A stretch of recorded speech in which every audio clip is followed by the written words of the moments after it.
Hello and welcome to episode 83 of the Confident Live Marketing Show. Today, I'm very excited because I'm joined by Luria Petrucci, and we're talking about how to lean into your flaws and be uniquely you. As always, if you want to subscribe to this, if you want to be notified for the next live show, you need to go to confident.live/subscribe.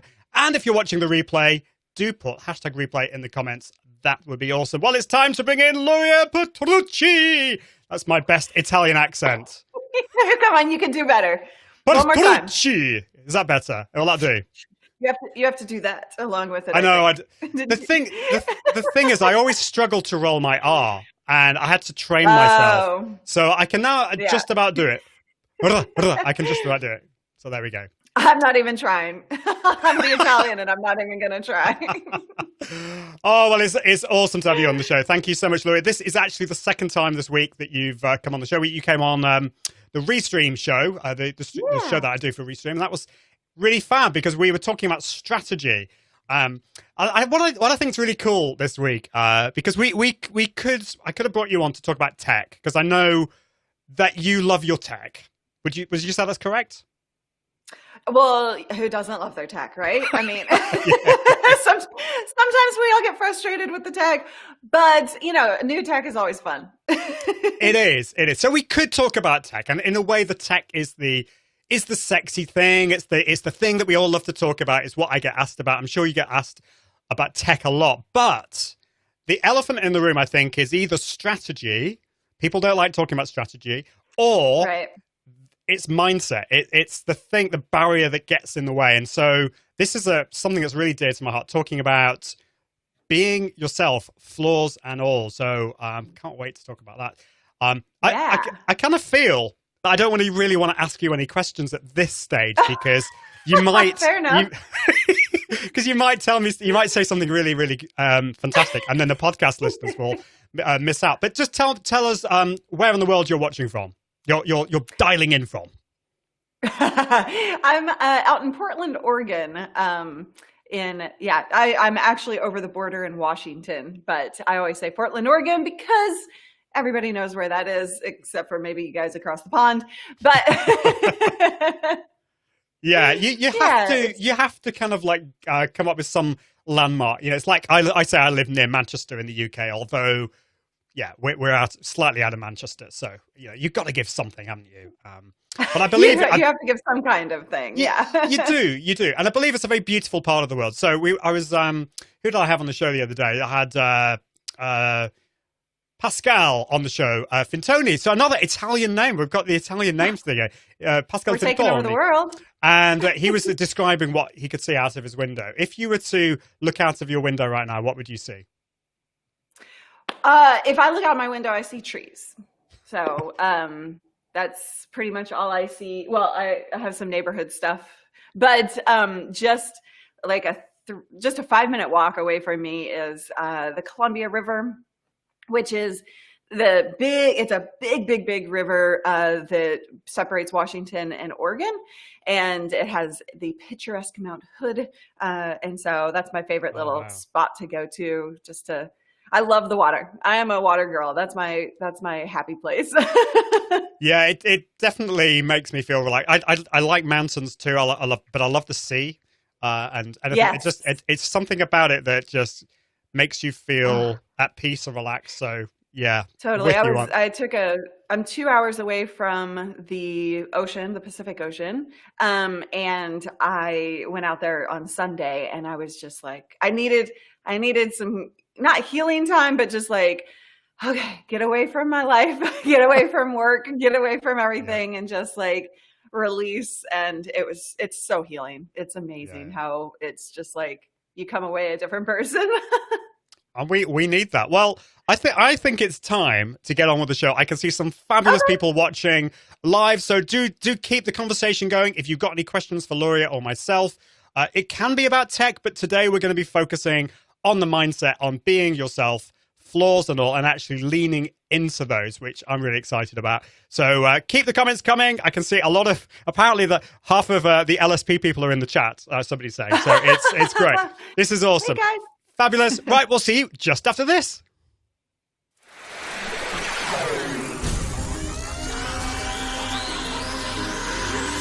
This is the Confident Live Marketing Podcast. Confident Live Marketing Podcast with Ian Anderson Gray, helping entrepreneurs level up their impact, authority, and profits through the power of live video.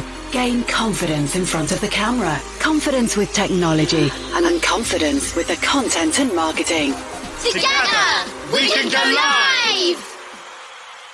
Hello and welcome to episode 83 of the Confident Live Marketing Show.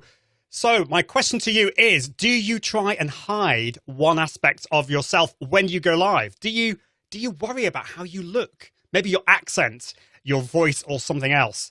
I think it's so natural to want to try and cover up certain aspects about yourselves, especially things that we would consider are flaws. But what if those flaws were what made us unique and special? What if those bits attracted our perfect audience? Well, in today's show, I'm joined by the wonderful Luria Petrucci, and we're talking about how to lean into your flaws and be uniquely you. If you're listening to the podcast, this episode, the show notes for this episode will be at iag.me/83. And if you want to get notified for future shows, all you need to do is go to confident.live/subscribe. Now, before I bring in Luria, it's definitely time to bring in my first wonderful sponsor, of course, Content 10X. Content 10X are fabulous. They are all about content repurposing. Do you want to find ways to create more content? Well, if you do, you won't after you meet the team at Content 10X. My friends at Content 10X are specialists in content repurposing. They are a specialist content repurposing agency. They will take that one live stream that you produce. And let's face it, it takes effort to go live. You're going to put a lot of effort into the planning and in the production side of things.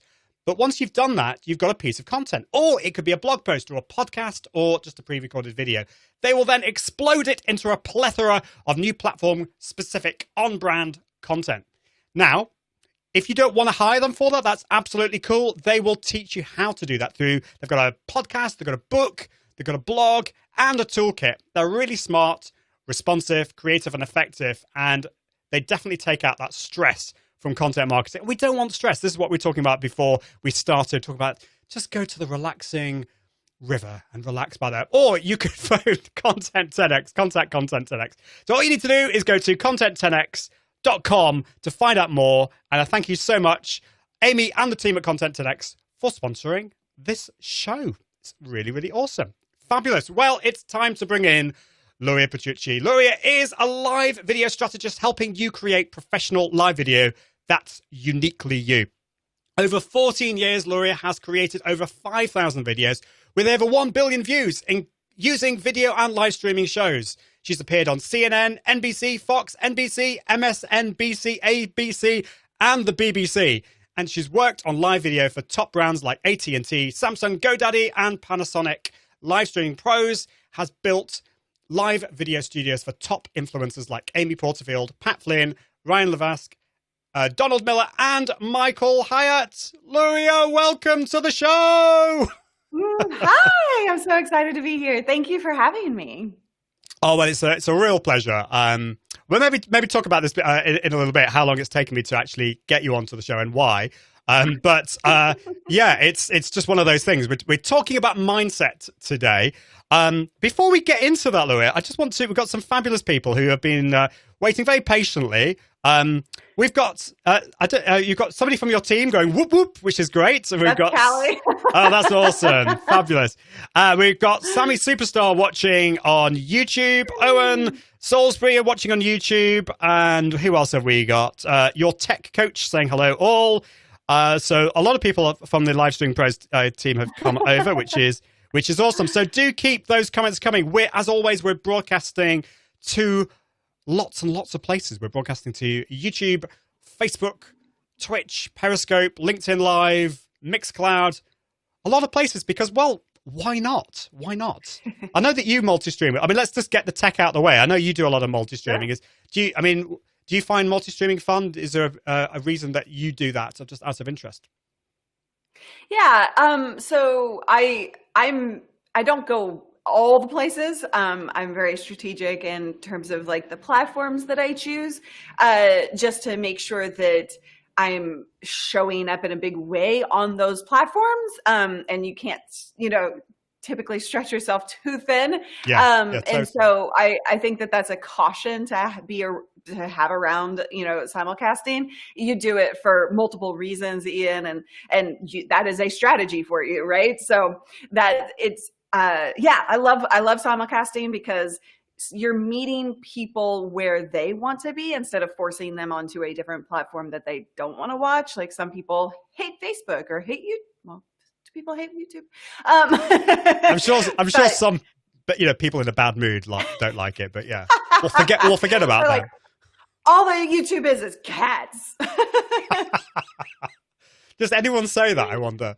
Yeah, I don't know. You're so true. I mean, so I had Lou Mangello on the show. He's fabulous, and he was talking about the importance of community, and he was actually saying he prefers to stream to one place because one thing that he does is he replies to every comment afterwards, and of course, if you're broadcasting to lots of different places, that makes it a bit more difficult to do that. Very hard. It's very hard to show up on those platforms and be in. And be present with your viewers when you go too many places. But and I always say when you're first starting out, like focus on a single platform, get really engaged viewers there, and then expand from there. And that's what Lou does, is he focuses on that single platform. So to each their own, and you got to choose your strategy and what works best for you. So there are pros and cons to simulcasting, and you just need to be aware of it. Like I don't like going, for example, I would never do Facebook and Twitch at the same time because it's two completely different cultures and two completely different conversations. So that can be tricky. Yeah, no, that's pretty that's helpful information. I do that because Twitch, to be honest, for me is not an important network, so I kind of do it just because, kind of and that's probably not a good. Not a good reason, but why not? So yeah, you've heard the word strategy a lot here, and that's really, really important. But if you want to know more about strategy, then check out the Go Live with Restream show that was just a couple of days ago when Luria was my guest on that. It was a really, really fabulous show.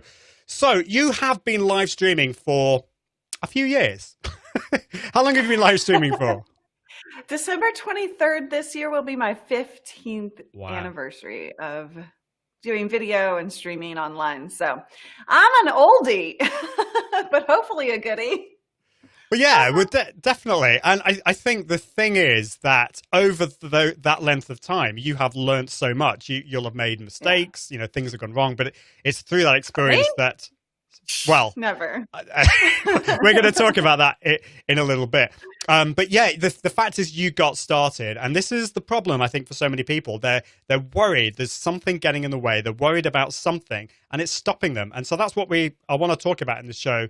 Some of those live video barriers. On this show, I have three main themes. We have confidence and mindset, tech and the gear, and content and marketing. And as we said before, people talk a lot about, ask questions about the tech, but that is usually not the reason people don't start. So I want to be totally honest, and I did share this on the socials earlier. The reason why it's taken me so long to bring you onto the show was a similar reason that I had to when I took ages to bring Chris Ducker onto the show, and it's the whole area of perfectionism. I want to get your thoughts on this. That sometimes we're worried about it, how everything looks, and we're wanting everything to be perfect. Now I know live video is a great antidote to perfectionism because it's never going to be perfect. But that was one thing. And then the other thing is the whole comparison thing. You think, well, I was probably looking at you and looking at other people and think, oh, well, I could never be as good as them. Those kind of things that go through your head. Now, I know now that those are very common problems. And so, yeah, I actually asked you to come onto my show in 2017. 2020. I mean, how ridiculous is that? But yeah, just interested in your thoughts on that, on the whole idea of perfectionism and comparison syndrome. We always say people want connection, not perfection. And speaking of perfection, I'm just going to make an adjustment to my camera here because wait, hold on. because I am trying, my light changed in here. It's too dark. So here's the deal. You can make adjustments. You can get things to look better and to be better. And you can, strive for professionalism. You can I wouldn't ever strive for perfection because, as you said, it doesn't exist. But people at the end of the day just want to connect with another human being, right? We want to present our best selves. That's why I made that adjustment, trying to take away some of the blowout that's happening on my forehead. But at the end of the day, nobody cares, right? It does help with our instant credibility to present our best self. But yeah, people want to just connect with another human being. And it's interesting because we have a lot of flaws in our own mind. If we look in the mirror, we see physically all the flaws that we have. I could go for hours about every flaw that I see about myself. And we also, personality wise, experiential wise, like we have so many flaws, but the audience sees those flaws as, and not just the audience, but our friends and our family and other people who meet you on the street, strangers. Everybody sees those flaws as more strengths.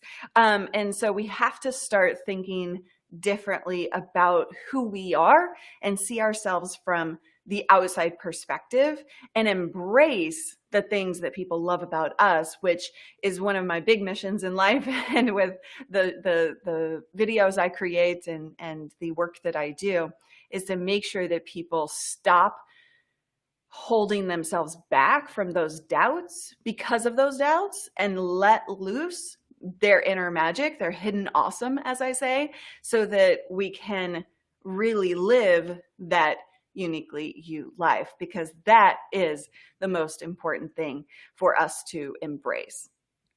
That is so awesome. Sorry, I went on a rant there. No, please do, because this is something that's really close to my heart, because I've seen, like, in myself, but also in my audience, in my clients, these things holding people back. And it's held me back years and years and years. I look back and I kind of want to slap the oldie in the face and say, what are you doing? It's ridiculous. Having said that, I think I've learned a lot from those experiences. So what are you going to say? For sure. So when we met up in London, we talked and stuff, and I feel like since then I've seen a more confident version of you. Like, I feel like when we were talking in London, you felt like you were holding yourself back. Like when I watched you, and I'm very in tune to these things, right? But like when I heard you talking, I felt like there was this inner magic that was just waiting to come out, and that you were struggling to let loose. Does that ring true to you? Totally makes sense. Yeah. And I think you were like expressing this desire to be something more, and you couldn't break through. Yeah. And this is the thing. This is the thing that I've certainly been through that experience. I see a lot of people that they're trying to get the tech sorted. They're trying, I need to get it. Everything will be great if I upgrade my camera, then I'll go live. And they're not doing the hard work on themselves. And I'll admit, the last 2 years for me have been really hard. The thing that changed was that I was fed up with feeling fed up. And I just wanted to just start with this live show. And I wanted to share my journey. It was going to start not perfect, but over time I was going to share my journey and encourage other people along that as well. And so this is called the Confident Live Marketing Show, not because I am ultra confident. It's because this is a journey that we're all on, I think. So I think that's really important. That's what I like talk about. And that's the approach that I take in my podcast, my Uniquely You podcast, because it's not like I have all the answers. It's like I have been through the journey of transformation and letting the traps, breaking free from the traps that other people have set for me, and living more of a Uniquely You life, but hey, we all will always have somewhere else to go. We will all still be working through that transformation and that journey, like you said, for the entirety of our lives, if we so choose. And like you said, the last 2 years have been hard for you. And for me, that happened over the course of a couple of years. Well, it's happened my entire life, right? But like, I went through a lot of the same personal work a few years ago, and it's not the easiest thing in the world to face your flaws and embrace them. But it is worth it for sure. It definitely is, and I think when people see you on your videos, you come over very confident. I was going to say you come across very authentic, but I've met you in person. On your videos, you put more energy into obviously than you would do if we were just meeting one-to-one, and that's something that we've talked about, on the show before. Can you imagine if I just walked up to you dancing? Like the whole time we're talking, I'm dancing. Well, why not? But I called it. I'm sure there's loads of different ways of calling it, but I call it heightened authenticity. So you need to give a bit more energy in front of the camera than you would do in real life. But so people see you, Luria, as like really full of confidence. But yeah, I'm sure it's been a journey for you. And I want to go back in time. I won't spend too long on this, but I know you shared with me on Tuesday that the first time you went live, you were really scared. You were really nervous. Can you maybe share some of the points in your life, the pivotal moments that got you to where you are today? Not that everything's perfect now. As you said, you're on the journey. There are still things that I'm sure you're working on. But can you maybe share some of those pivotal moments in your life that have got you to where you are today? Yeah, I'll share 3 with you. So me on the set of a TV show for sure. So I had started doing video in 2005, and I had no desire to actually be on camera. I had no idea what I was doing, no experience. I was just following a passion and discovered that this was like a viable thing for me and turning it into a business. But at the same time, because I was so shy growing up and literally never talk to anybody, I didn't have any communication skills. I was that shy that I had everything scripted. I had to prepare before anything I did. I remember the first podcast interview I did was with Rob Walsh from Podcast 411. And I demanded that I had like the questions in advance, and I literally scripted out every answer that he was giving me, like, so that I read. It was a podcast interview, so I didn't have to be on camera, but I read my scripted answers on that podcast. And because I was so fearful of going off script, of saying something that wasn't planned out. And so when I got the opportunity to go on a TV show and do live to tape TV, I was a nervous wreck. I was like, I can't do this, but I'm going to anyway, because my alter ego basically said yes to something, and then I had to fulfill it. And I did it, and I stumbled, and I was able to get through it, and everybody else was praising me for how amazing of a job I did, having no TV experience whatsoever. And I was like, what the heck are you talking about? I screwed up everything royally. And that experience taught me that people see you differently than you see you. They don't see every flaw. People want to see the beauty in you. We as human beings do that. And I know that there's a lot of negativity in the world, but at the end of the day, people are amazing and they want you to succeed. So that was number one. It taught me so much about myself. Like, it started the process of letting loose and going off script. And then I decided, okay, live is where it's at. I got to get good at this, because that was not okay for me to feel as nervous as I was. So then I started doing live consistently from then on. The second pivotal moment, I would say, was when I started live streaming pros. So I had been doing content for myself, for my own community, had built up a $2 million audience, a follower audience, I should say. And then I pivoted into teaching what I knew. And I did not do that transition very well. Lots of mistakes made through that. I lost my 2 million audience, and I had to start from scratch. And I was in this new business world that I hadn't been in before. And I felt the need to be professional. And I was like, okay, I presented, I'd done a lot of work with Panasonic and Samsung and everything. And so I went into that mode of professionalism, and I lost out on opportunities because I wasn't coming out as myself, and I was too buttoned up, yet I was trying to not be. And it was just an awkward phase of relearning being me on camera. And I had to break free from that, and I did. And then I would say the third one would be when I did my number 4 episode on YOUniquely You, the podcast. And I went deeper with sharing information about my experience and my journey than I ever have. And that was a really hard thing for me to do, and share some stories that turned into lessons for me, but were very important for me to share with the audience so that they could take those lessons away. So, there are definitely pivotal moments in terms of releasing my inner me. And it's all part of the process, right? It's all necessary for us to go through those things.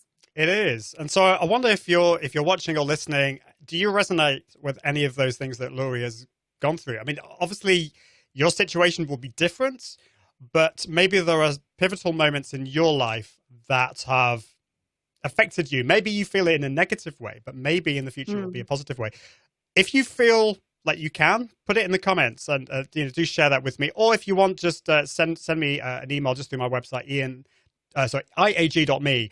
So yeah, that must have been really hard. You going from 2 million followers, a different type of audience, to changing it. And then I'm sure some of the people in that audience were maybe even angry that you had changed, and like, what's going on here? That must have been a really difficult time for you.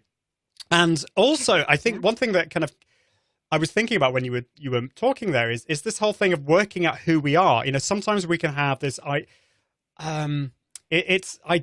what is our identity, and sometimes it can take a long time to work out who we are. I also want to say, just Dr. Ella is here and says, we are still here, Luria. I am part of that 2 million followers from the beginning. So it didn't all go.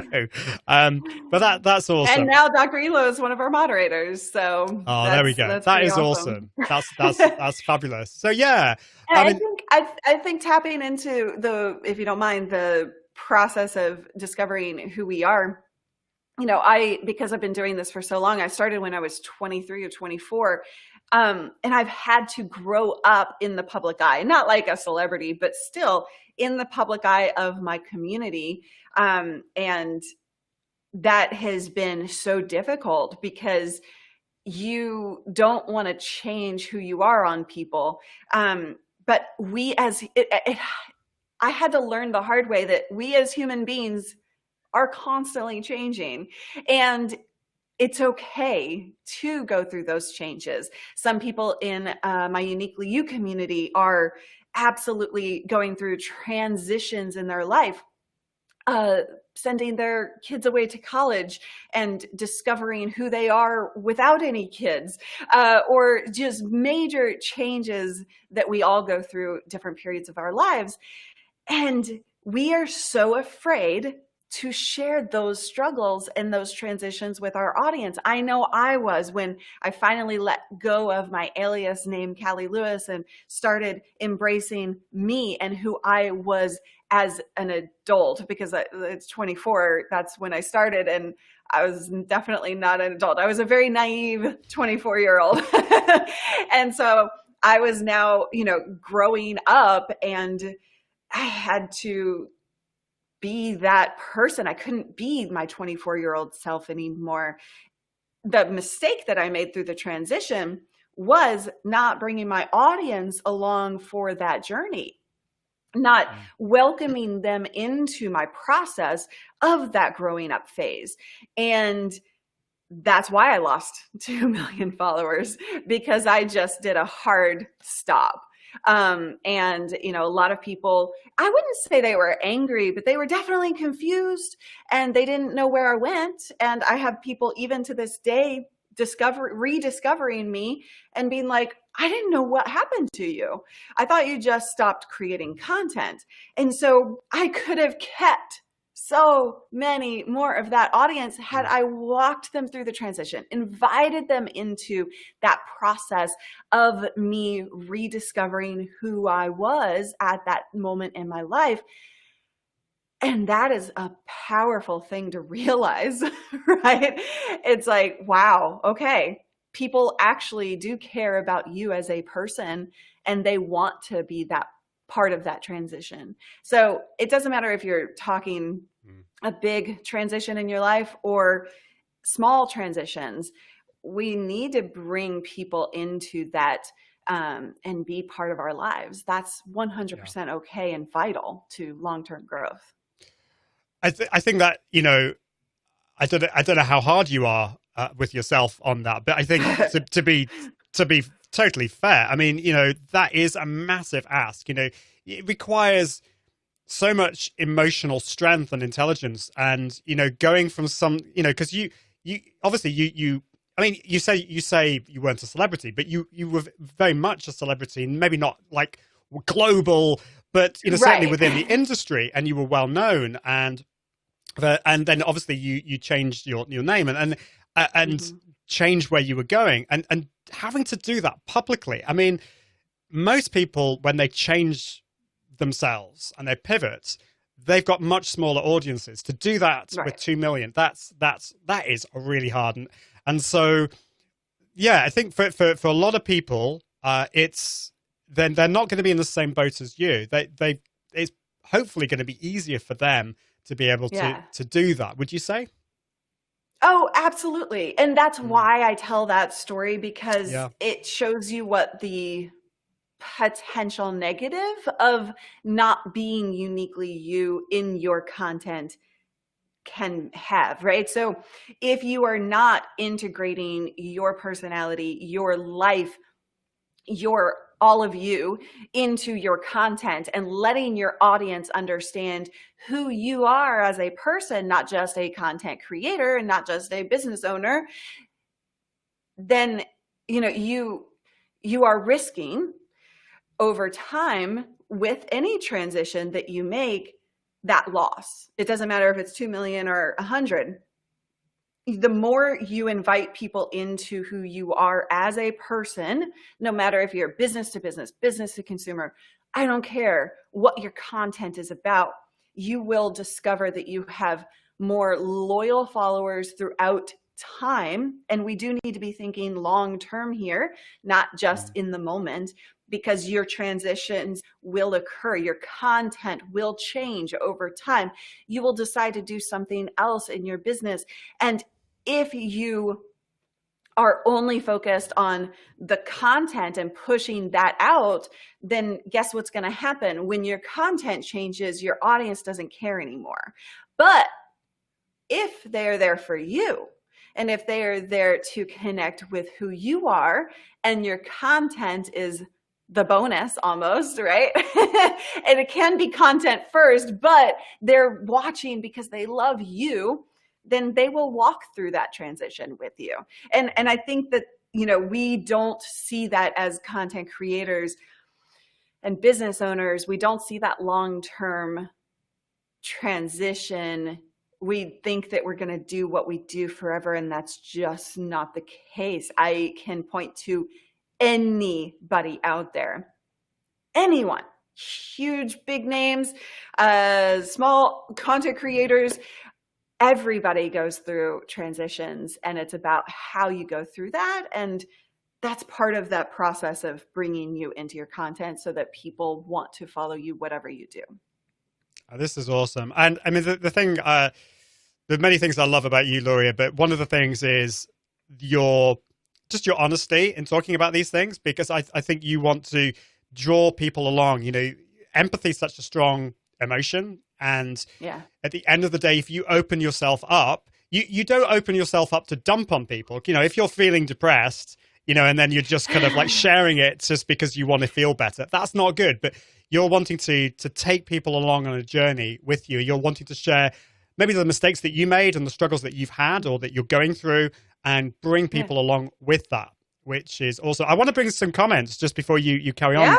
So Katie's saying, yes, we've got a definite exclamation there. And Anthony is saying, yes, I absolutely, and I can't even say this word, irrevocably. That's the word, isn't it? Irrevocably. Nicely done. It resonates in me loud and clear. That's maybe one of my flaws, stumbling over words.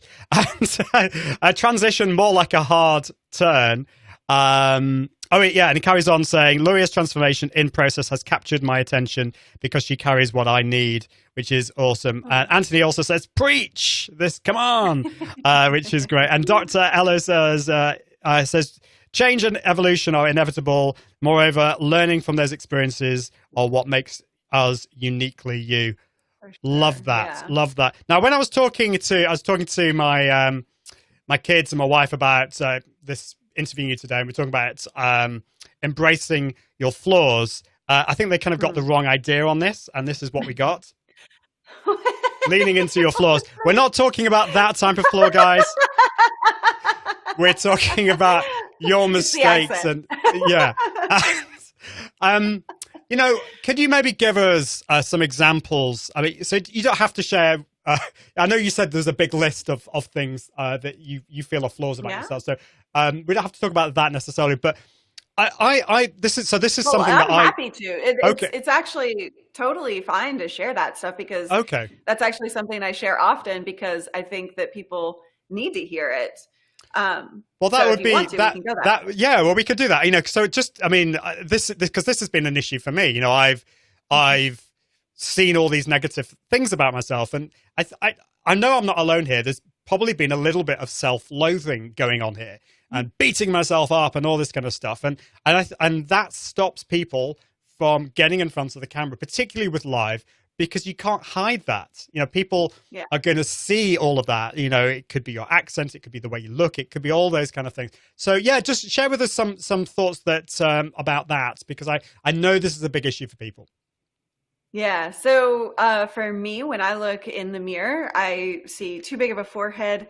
I hate the size of my nose, and my nostrils, I think, are too big. Literally, when I laugh, when I laughed earlier, I've laughed a couple of times and I've thrown my head back. What's going on in my head, the dialogue that's going on in my head is, put your head down, put your head down, put your head down, because my nostrils are too big. You don't want people seeing up your nose. Like, bring your head down. And then I have this other part of me is like, just, it's fine, it's fine, it's fine. There's this battle going on in my head that's happening in the background. And we all know what that feels like, because we live that with ourselves. And I'm sure you have similar experiences, right? And you know, I think my smile is too gummy, and I hate the sound of my laugh. And from not a physical perspective, well, before we move on from the physical, like, are those things anything that you have ever thought about me? And it's okay to say yes, yes or no. No, well, certainly not. You know, and actually, you saying all of that just, like, to me, sounds completely ridiculous. I know, right? It's like that's what everybody says. Like, what are you talking about? I've never seen any or thought any of those things about you. And that tells you that people do not see you like you see you. And we just need to get over ourselves. And, you know, from a personality perspective, I don't get pop culture reference. And that used to be such a massive thing that I wanted to hide. because it comes from my childhood, because I was in a very sheltered environment, and I wasn't allowed to watch anything or listen to anything that wasn't within the zone of the allowed, content for me. We didn't have a TV growing up. I didn't listen to in 80s kids, and I didn't listen to 80s music. I have no connection to that whatsoever. And so the pop culture thing, anytime anybody says anything, I used to want to just hide away. There's that gif of Homer Simpson going into the, drawing back into the trees. Yeah. That's the way I always felt, anytime somebody would say something that I didn't get, because it comes from a source of uncomfortableness from my childhood. But what I learned to do over the years was lean into that flaw and instead embrace it. And so what I do now is I make fun of myself for it. Like somebody says something, I'm like, I have no idea what you're talking about. That just went way over my head. Or when I do get something, I make a big deal out of it. Our audience uses the hashtag pop culture ref or something like that. And they get excited with me when I get something, or I make a reference that they didn't anticipate that I knew. It's like all of these kind of integrated conversations that happen because of my flaw, because of something I'm actually embarrassed about.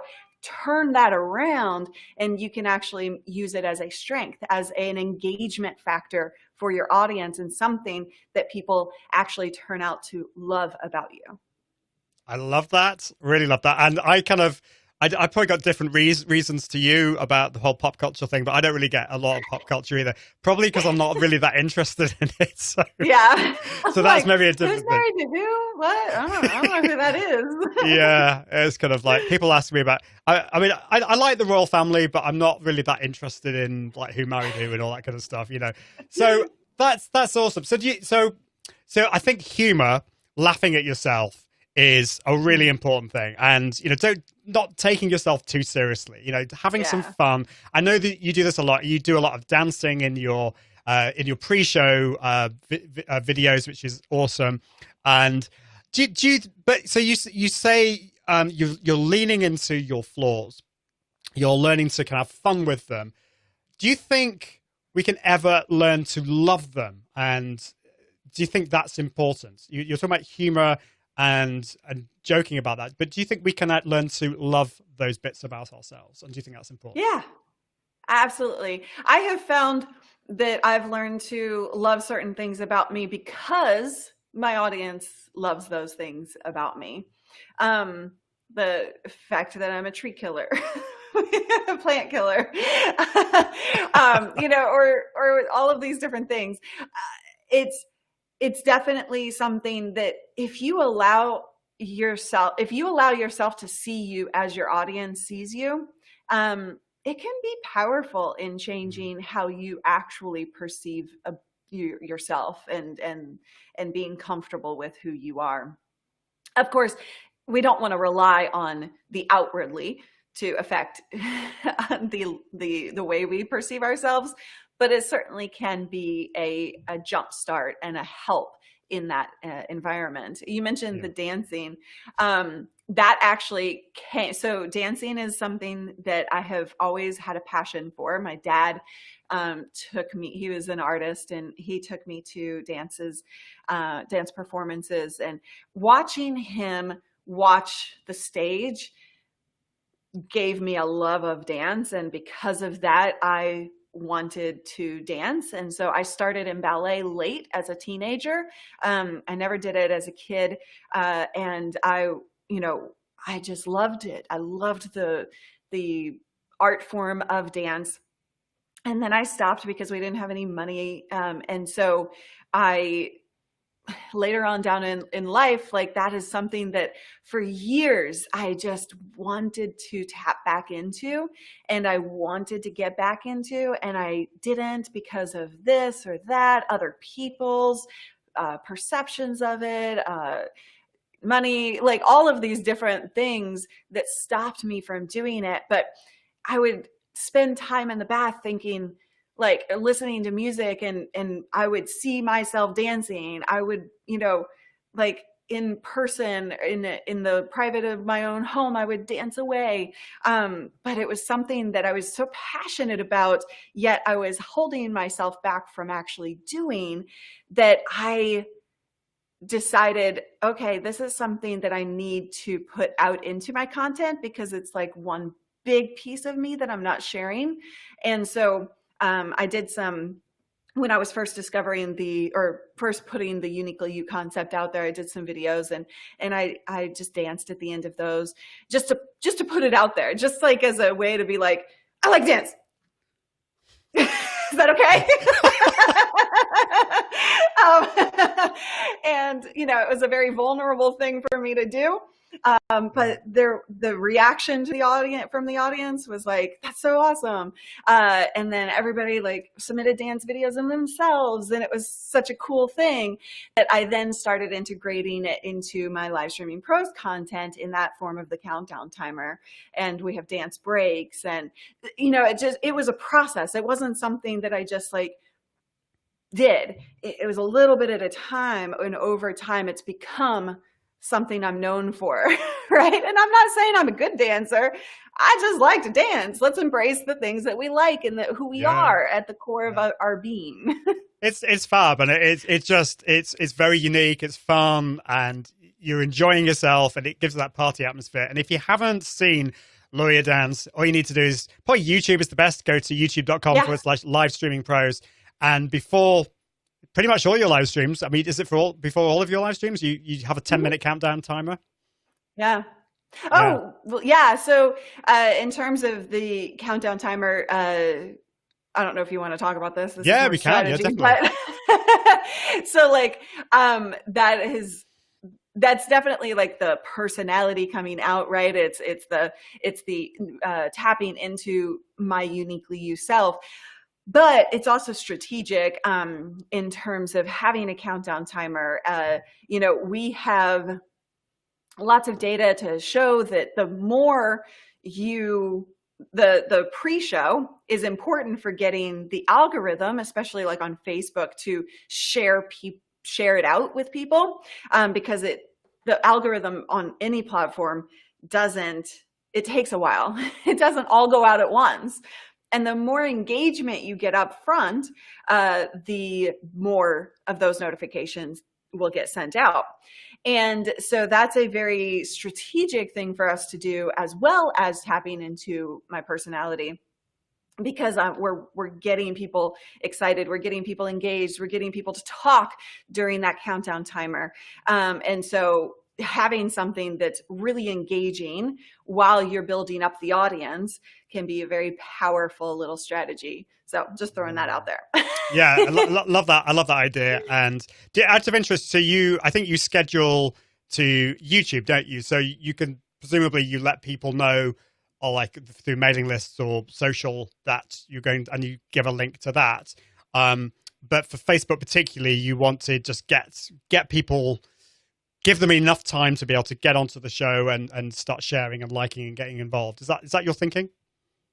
Both of them, both platforms. Yeah. We do that too. So we don't schedule Facebook because of just how silly that is. I have a video coming out this weekend about the scheduled posts on Facebook. But yeah, the thinking is to get them involved, to get them engaged, to get them there, so that they, don't miss the top of the show, but also to just work that algorithm to get, more notifications to get sent out. That's cool. Yeah, at the moment, Facebook Live. I probably need to do a video on this. Facebook Live at the moment, the schedule post is a complete mess. There's so many problems with it. It's doing my head in. There's the whole duplicate post thing that goes on, which apparently Facebook thinks is the best thing ever. Got announcement posts. What are they playing at? But anyway, let's not talk about I talk about that specifically and their reasoning behind it, because I have contacts at Facebook and they've said why. And so I talk about that in the video that I'm releasing on, I think it's Saturday. Oh, cool. Well, I'll be putting that in the show notes. So when this is out, I think this is iag.me/83. I'll share that because I think that's something that I get really frustrated with. But we're not talking about that. Yeah, it's kind of interesting. You know, I think I wonder, you know, those who are watching or listening, is there something about you that you're kind of hiding away because you think it's maybe not relevant? And I want to kind of share a little thing about me because I think, you know, it's interesting you about the dancing. I trained as a professional singer. I love singing, but I always kept that separate because that's the old me. And how can you mix that with what I'm doing now? That's what I had in my head, but I don't know what happened. Actually, it was a social media marketing role. They ended up going on stage with a group of other marketers, including Steve Dotto and people, and involved with some kind of musical. And I was thinking I was on stage singing, mixing that with social media and tech, and thought, there might be something in this. So now what I do in the podcast, I'll have and I'm warning you about this, Luria, that there will be a song at the beginning of, there's a song at the beginning of every podcast, a different song, different theme tune. So you might want to tell me what your favorite type of music is. So that's so I do that for the podcast, but I haven't really done much singing, if at all, in the live show because I haven't really felt there's a way of doing that. But I'm not against the idea. Oh, there's totally a way of doing that. For like, okay. I shouldn't have mentioned it. Oh yeah, no, we're gonna get this done here. One, you know how I do my dance breaks, like if we're transitioning from a segment to another segment or something like that, or to wrap up the show and end the show, I do a dance break and like I tell everybody, put your dancing shoes on. We're gonna dance this baby out, and then we just dance for a little bit and then end the show or move into the next segment. You can do totally something like that. Get the audience involved to ask them like, what song do you want me to sing? Or take requests, quote unquote. And you can like transition, or you can end the show that way. Or you could make a point through song, right? You could be like, if you're making a point, you could, and you say something that's really important, you could like be like, you know what? That's really important for you to hear. Let me emphasize that. And then you sing it or whatever. You have an amazing voice. So leaning into it in a variety of different ways like that can be so powerful because then it's something that people expect, they love, they look forward to, right?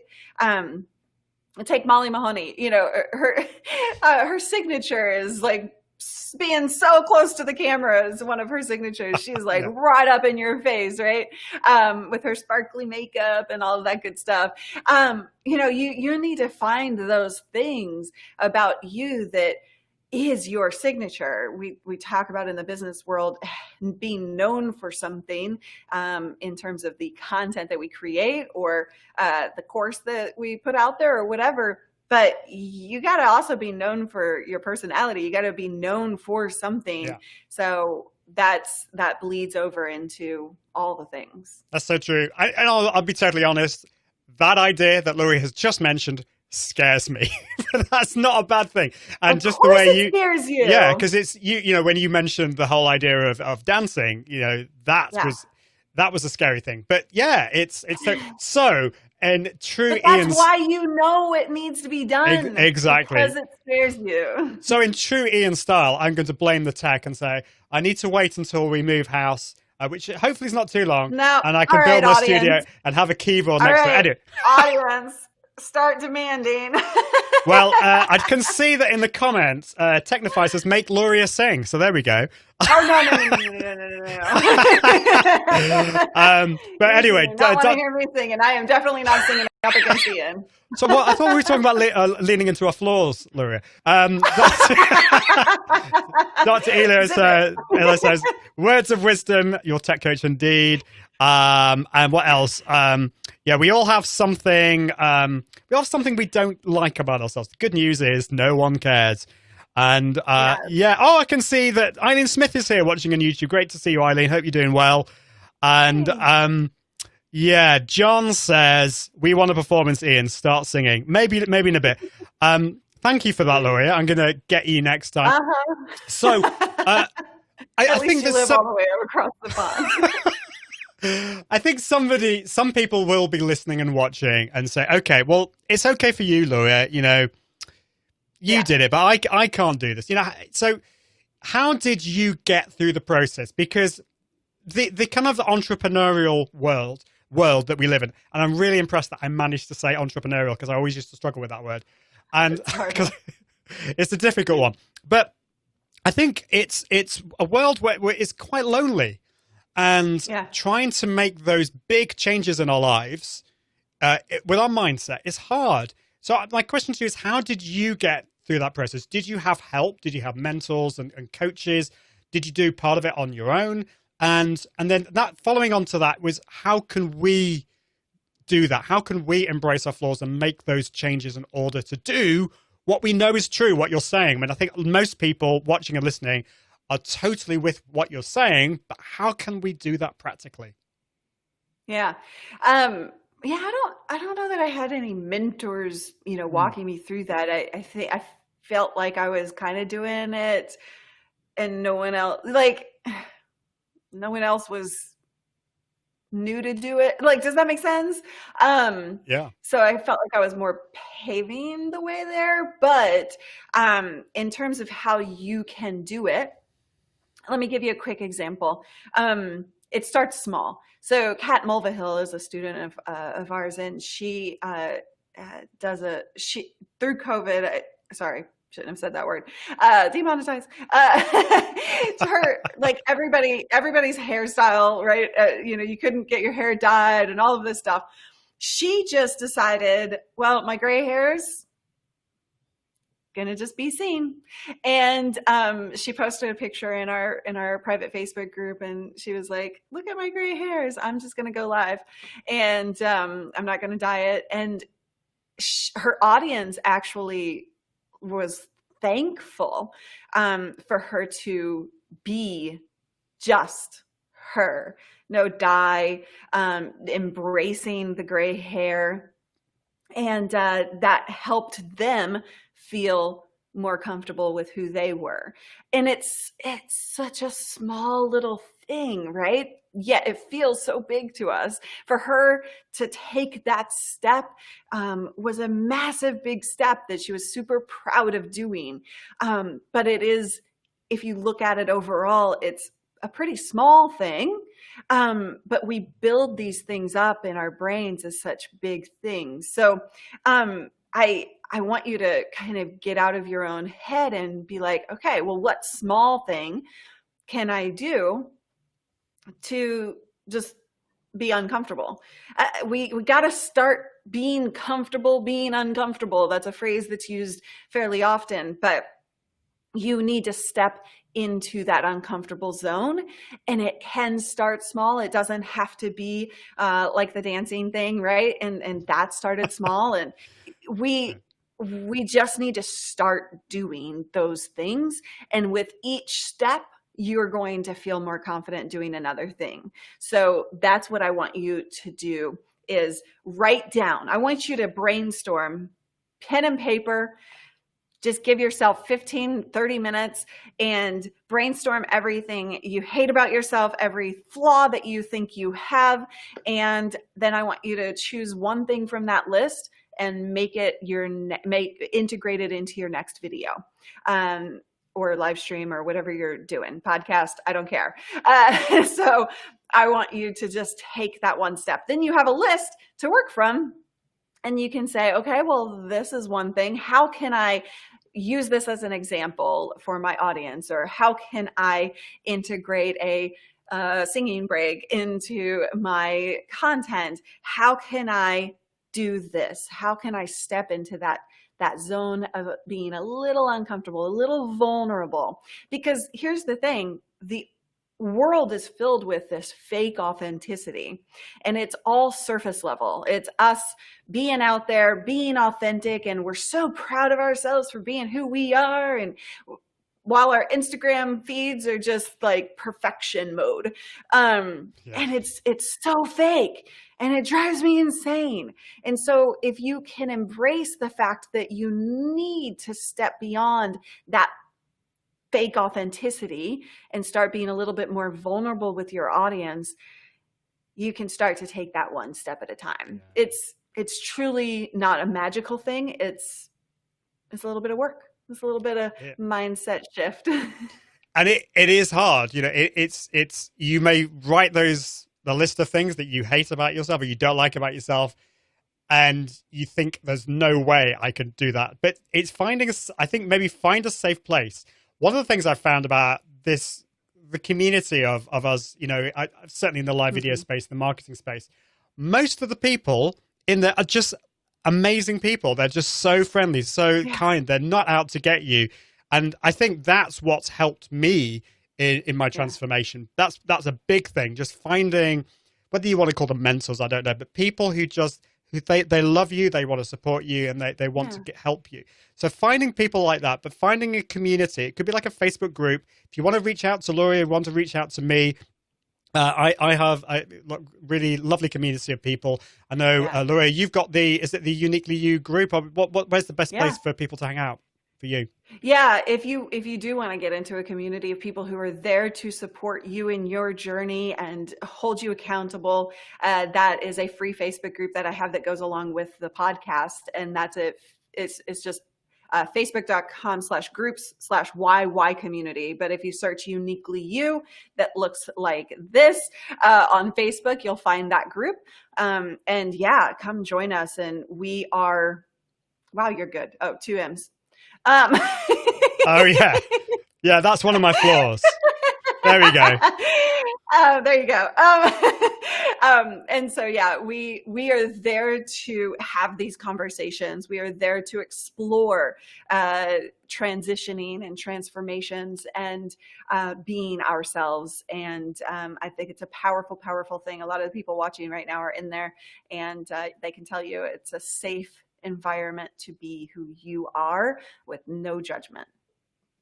That's what we want. So just some fabulous comments. I can see Anthony saying, Luria can do whatever she wants to do. And John says, she does it, and hence she inspires. You're capable of the same. Lean into the flaws. Small Talking steps. about Pat, yeah. Yeah, Technify says, small steps help climb mountains. And Dr. Ello says, it's an amazing community. And I mean, this is what I'm talking about. This is the most important thing.